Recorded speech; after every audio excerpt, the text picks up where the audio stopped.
In the next half hour, you'll see one of the most unusual and exciting tournaments we've ever held, the Bass Pro-Am, a first in Bass Anglers Sports Society competition. You'll see 100 of the top pros in the country and 100 amateurs competing for $368,000 on what is regarded as the best big bass lake in the country, Lake Okeechobee. It's an exciting tournament, and for one angler, really exciting. He's going to win $100,000 in cash and awards. And I'm Ray Scott. You should stay tuned. The Bassmasters will be right back.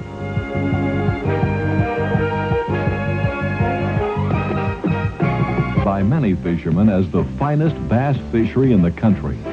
As competition begins this first day in the B.A.S.S. Pro-Am, the professional anglers in the front of these sleek bass rigs are competing differently than they usually do on the Bassmaster tournament trail. These pros have total control of the boat, deciding where they want to fish, and they're not competing against their amateur boat partner. During regular pro tournaments, two anglers share the fishing decisions and compete against one another.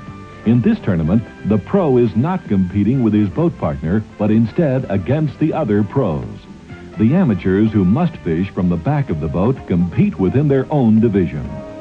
The pros paid a $3,000 entry fee, and the winner will receive $100,000 in cash and awards. The amateurs paid $300, and the top-ranked backseater, after 4 days of competition, will win a fully rigged $17,000 Ranger bass boat. But what really makes this fishing trip different for the amateurs is that they're fishing with the top pros in the country. They like the tournament format, and so do the pros. Rick, I'm curious to know what you think about having a partner in the back of the boat that doesn't in any way discuss what's happening. You do the full day as far as planning and picking spots and so on. How do you like this concept? I don't think there's any concept that's any more that we have currently that'll ever be any more equal for everybody involved in the tournament. The only one other tournament that's this equal, and that's a classic. So where a guy gets to fish at his pace all day, doesn't have to psychologically worry about his partner, you know, as far as his partner pulling him off the water at a key period or vice versa. And so I think it's going to help a lot of guys really fulfill their potential fishing-wise, I think, if they're allowed to fish at their pace all day long. While this is a Pro-Am event, many of the backseat anglers are skilled fishermen in their own right. And it's obvious at this first day weigh-in that the amateurs can compete. At the end of the first day's competition, Missouri's Denny Brower, 1987 B.A.S.S. Angler of the Year, leads the pro field with 21 pounds 7 ounces. The time is early November. Some of the bass have started their move to shallow water in preparation for the spawn, but the majority of the bass are being caught in open water, over and around weed beds and vegetation lines like professional angler Roland Martin is fishing.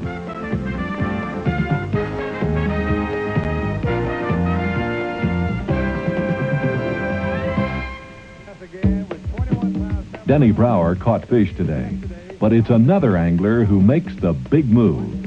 Look here, folks. Ron Shuffield of Arkansas with a limited bass. What was your weight yesterday? I can't recall. 11 pounds, 15 ounces. 11-15, folks. Watch these scales. This is a remarkable catch. 27 pounds, 2 ounces. I'd like to weigh the two big fish, Ray. We'll weigh. You reach it, folks. I want you to watch them pull them out. Pull them out one at a time. Look at these fish. This is Okeechobee, folks, a God-made lake. Nothing in the world like it. We got other big bass to show. These are the two biggest. This will blow the roof off of this. He's the leader. You forget it. He's the leader in this tournament. All right, one at a time. Let's weigh the biggest one first. What's this fish going to weigh? I hope she weighs 9 pounds. Boy, I hope so, too. It'll be a skosh light, but it won't miss much. By golly, look at it. 9 pounds, 3 ounces. Let's give him a hand. 9-3. Now, let's move that one out. Nice and easy, and lay this next one in here. She's a nice fish herself. Oh, my goodness. Ooh, I'm excited. 6 pounds, 12. I'm excited right now. You ought to be, man. You lead this tournament, and I want to congratulate you. You got 2 more days to hold the lead, though. Yeah, well, that's going to be tough to do, Ray, among these bunch of fishermen. I'd like to ask you one question. How far apart, geographically, were these 2 big bites you had, these 2 big bass? About 100 yards. May I ask where you're going to start tomorrow morning? I'm not going to start there in the morning, Ray. I'm going to fish it up in the day. The fish there that are biting, I don't think, were really biting very, very good early. The cloud cover that came in this afternoon is what made these big fish turn on for me today. because I didn't catch anything. You know, I had about a 12 or 13 pound limit before the cloud cover moved in, and I pulled in, and the big fish turned on. That's all I can say. No point in my asking you what you caught the fish on. You wouldn't share that with me, would you? You don't have to. No, I probably won't. Okay, well, I won't ask you then. All right. All right, let's have a nice hand, folks. Ron Sheffield, a great day, spectacular day, one of the big catches of the tournament. Stay tuned as the weather changes, the winds roar, and the B.A.S.S. Pro-Am competition heads into the third day. The Bassmasters will be right back.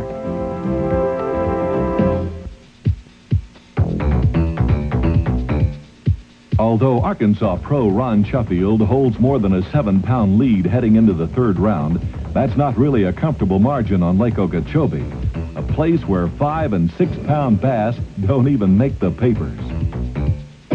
Sheffield is fishing crankbaits, plastic worms, and spinnerbaits in an area called the West Wall, less than a 10-minute run from the takeoff area at Roland Martin's Marina in Clewiston, Florida. And the wind is up. Denny Brower, now in second place, faces the same conditions a few miles down the lake, as does George Cochran, the 1987 Bassmasters Classic World Champion. While many anglers believe fishing from the front of the boat is an asset, it can be just the opposite when boat control is a problem. And sometimes it's better from the back, even when anchored. Roland Martin, folks, with a limited bass. Now, Roland, you in what position? Roland's in 10th place with 26 pounds and change. And the weight today, 12 pounds and 2 ounces, Roland. Now, how'd your partner do? Well, he has a big one, about 6 or 7 pounds, and another one about 3 pounds. I imagine he has 13 or so pounds. He has 5 fish. But you know, you used to guide years and years and years ago, and apparently you did that today. Well, no, actually, I was trying to catch every fish I could. I would rather have caught those fish. The way I anchored, I don't mean to be detrimental to my partner, but I anchored so that I could have the best shot, you know. You're not famous for lying, are you? Well, he had about a crummy shot, but even then he caught the biggest fish. Let's get him up here. Won't you stand here? Let's wait and see what this man of marvels does. We're looking here to Charlie Hughes of Mississippi with 5 bass for the back of the boat. And look at his blind side. Charlie, watch the creel here. 13 pounds and 10 ounces, folks. Let's give him a great hand. That is one more beautiful catch. Pull out the big bass here. Let's show it to Roland, and I want you to reach it in and get that fish out. Roland, get a good look at this fish. And I don't know, but I figured that fish would have put me in about 3rd place. Well, if I'd caught it. Yeah, if you'd have caught it. Well, what was your first words when this bass came aboard? I'm not going to say that. What was your first words when you put that bass in the boat? You didn't say, golly, Roland, I wish you'd caught this. I couldn't say anything. I couldn't believe it. Day 3 is history as Ron Sheffield weighs in 11 pounds 14 ounces and stays on top. But his lead shrinks as George Cochran brings 13 pounds 14 ounces to the scales. He's only 5 pounds 11 ounces behind Sheffield. Stay tuned for the final countdown when once again weather plays a role and one bass angler makes a last-minute charge for the goal. The Bassmasters will be right back. Bassmaster here, it's going to be a $100,000 payday. Ron Sheffield is back at home in his favorite spot on Lake Okeechobee's west wall, just minutes from the weigh-in site. His lead has shrunk. Sheffield must have bass to realize his first ever B.A.S.S. win. He can't make many mistakes if he's to do it. This one fish could make the difference. The weigh-in scales will tell the tale. Gary Klein of Texas, folks, 6 bass, a great pro. I was in 20th. 20th place, folks, and I want to tell you he has moved up in the world. Watch the scales for Gary Klein. 22 pounds, 4 ounces, and we got another incredible bunch of fish. Here's a man who also went for broke. Folks, watch this big one come out here. Oh, my gosh. Got to be the biggest bass of the tournament. Got to be. Let's hope. Let's weigh the big bass. Bring those fish back, son, if you don't mind. I want to weigh the others, too. This is, remember, the big bass of the tournament. 9 pounds and 3 ounces, and the scale is loose. Watch it. 9 pounds, 7 ounces, a new record for the tournament. Congratulations to you, Gary. Thank you, Rick. And Gary Klein's amateur partner makes his move. Now, his partner from the great state of Alabama, Joe Bragg. What position were you in with the amateurs yesterday? 7. 7th place. In the day, look at the scales, folks. 16 pounds, 6 ounces. This puts him in the lead among those non-pros. Congratulations to you. All right, what was it like fishing with that character? You ever seen a machine like him in your life? Right. He's energy in motion. You know, no waste of time. Everything is like it ought to be. It's like the book says it ought to be. And that guy from California knows how to fish Florida water. I'm telling you. Well, you didn't do bad yourself. Pick your large one out. Let's get a picture of this one here. You got one fish. You just fishing trash and pick up scraps. That's right. Look at trash water. Trash water. Now, folks, this is what it's about. This is what it's all about. I tell you, I play golf too, but you know it ain't like this. Let's give a good hand, folks. Congratulations to you, Mr. Bragg. And now the Pro Division leader. Now, folks, Ron Sheffield, our leader, with 50 pounds and 13 ounces, and he had the weight of the world on him. 7 bass, 1 deceased, which means that whatever weight comes off this scale, there will be a reduction of 2 ounces because of the unfortunate death of one of his fish. He's got to have 7 pounds, 7. Got to have 7 pounds, 7 ounces to take the lead, and watch the scales. 9 pounds, 14 ounces. That puts him back in there. Boy, I tell you what, Ray, I was really worrying today. I thought I'd let this tournament slip right out of my fingers. I lost a shot at least 13 pounds of bass today trying to pull them over the side of the boat. I just too excited and too much of a hurry, but I hope it holds up now. There's still some tremendous fishermen out there waiting to come in right now, and Gary Klein proves how easy it can happen. I've been here before, so I hope it holds up. Well, this is going to give you at the moment. You still have about a 2-pound lead. Am I correct, Bob Cobb? Sweat it out, my friend. I'm going to be sweating it. You can bet on that, Ray. All right, we'll be hoping for you. Tell us briefly, if you would, Ron Sheffield, about your technique. What were you doing that was a little different than you usually use as a technique? Well, I don't think I've done a lot differently. What I did was took a Bill Lewis rattle trap in 3 different colors, and I just kind of alternated it in one area. I didn't burn 10 gallons of gas probably this entire tournament. I fished right out here on the west wall the whole time.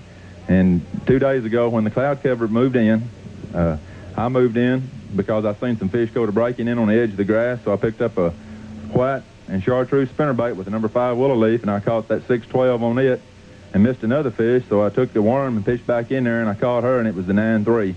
And I think 10, 15 minutes later, I caught another one to go close to 5, and that was over in 30 minutes, and that's about all I did. That 30 minutes was worth $100,000 to you if you lead holes. If I win, that 30 minutes won the tournament for me. And the last round charge.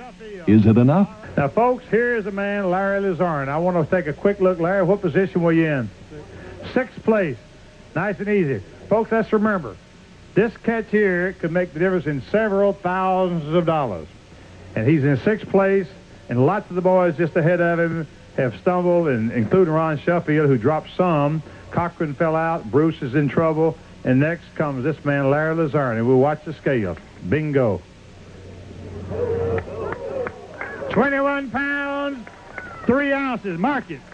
21 pounds, 3 ounces. Oh, grab a 2 big ones. Get 2 or 3 big ones. I'll grab 1 or 2. But that is what I call bass fishing professional style.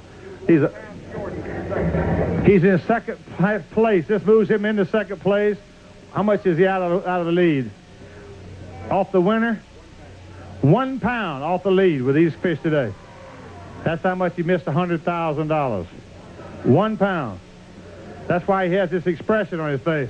You got there, I lost a giant fish today, and I lost another one, probably 5 pounds, and I lost a real giant. And that's what happens. You can't afford to lose one in a tournament like this, and I knew it cost me. Well, listen, my friend, put those babies in this, and I want a quick brief. Do you realize if the tournament's over at the moment, and it's almost over, if you have moved up within 1 pound of the leader, Ron Sheffield, even one of the smaller bass in there, when you didn't have many, just weighing 1 pound more could have meant $100,000. Yeah, but I had a skinny mini in there, and it just didn't carry me. How many did you call today? I've called every day, and my first day was the worst day I had. I think I had 11 pounds, and I just didn't get the big fish bite the first day, and I called probably 2 limits today. It's a great day. Folks, let's give him a good hand. It's a great sport. And we have two winners. First, the amateur division. I think this is a very important moment, and I'd like just some reflection from you as to what it feels like to win this affair. Well, it's unreal. It's like when they say pinch me, you know, when I wake up, but I've realized it is real. It's an experience of my lifetime. It's the biggest thing ever happened in my lifetime. And you got a great thing going with the Pro-Am tournament. I've enjoyed it, every minute of it, with every guy that I fished with. I follow that magazine, read every word in it every month, and then to be a part of it is it's a dream. Well, I hope it happens to you again. You deserve it. Let's give him a nice hand, folks. We appreciate it. Congratulations to you. Now the professional champion. He has a weight today of 60 pounds and 9 ounces collectively for the 4 days. A check for $80,000 cash, plus a beautifully rigged Ranger boat. Let's have a nice welcome, Ron Sheffield. There's your check. I'll hold your boat papers for you. That's what it's all about, right there. That's right. Hold up over your head high.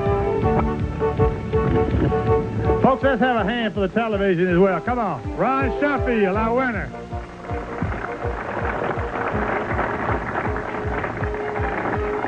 Ron, this check for $80,000 will go a long way in getting you back home.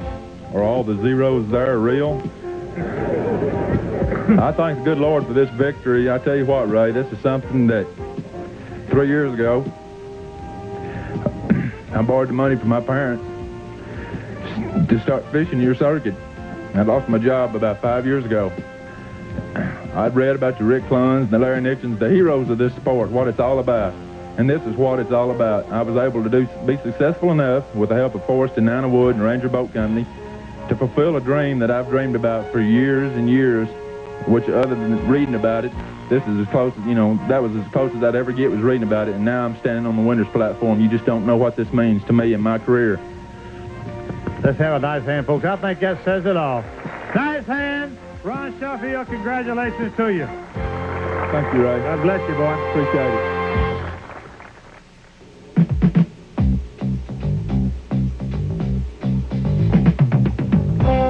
Now it's time for the Pros Pointer, the how-to section of the Bassmasters, brought to you by A.C. Delco. Hi, I'm Charlie Ingram, and I fish a lot of tournaments. In order to fish tournaments successfully, I think you've got to learn how to flip. One thing that I do when I flip, I always peg my sinker. Most people do this with a toothpick, and I've always been worried about that pinching my line.